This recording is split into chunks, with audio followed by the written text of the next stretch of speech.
guys, this is one drill. We can use it with our irons, we can use it with our drivers. It's kind of going over both concepts we worked on the last couple lessons. It's just a normal square. The middle one is going to be the straight average height ball.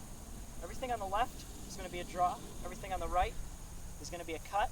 Everything on the top, high ball. Everything on the low ball, right? Okay, so you kind of move your way throughout the square however you want it. So for instance, some days if you wanted to start out with, I'm picking the top right ball. So what's that mean? High and right. So I'm going to try and hit a high cut if I can. So I'm going to try to take this ball, and I'm going to try and aim left and hit a high cut.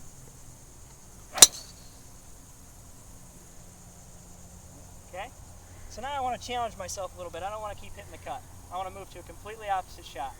I'm going to go down to the low draw because I picked from the bottom left. So this one's got to be lower and going to the left if I can. I'm going to set up normal, maybe a little bit to the right because I'm going to bring it back to the left, turn the face in.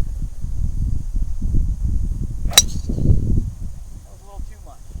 So now if you hit a couple of them bad, you can know, okay, now I know I hit that one bad. You can keep going through your chart. Maybe I want to try and hit another draw. So maybe I don't want to try and hit this one so low. I'm going to go average height draw. And now I'm not worried about hitting it so low. I'm just trying to draw it. Maybe a little more than I wanted, but that was a little better. And then I could work onto the high draw and so on and so forth.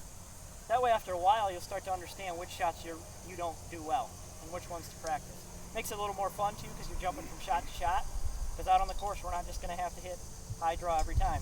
It's not going to be a draw every time. We're going to go draw, next one might be a cut, back to draw, back to cut. So if we use this and bounce around a little bit, it helps us a little bit more for the course. Okay, so we're a little more ready when we get out there, all right? Yeah, I just want you to think about it being a little farther forward in our stance, swinging through it. That's right under that left shoulder is where we're farthest away from our chest. So if we swing through it, it should be the hardest spot for us to chunk. It'll help us get rid of some of those chunks and hit behinds. Should get a little bit more solid.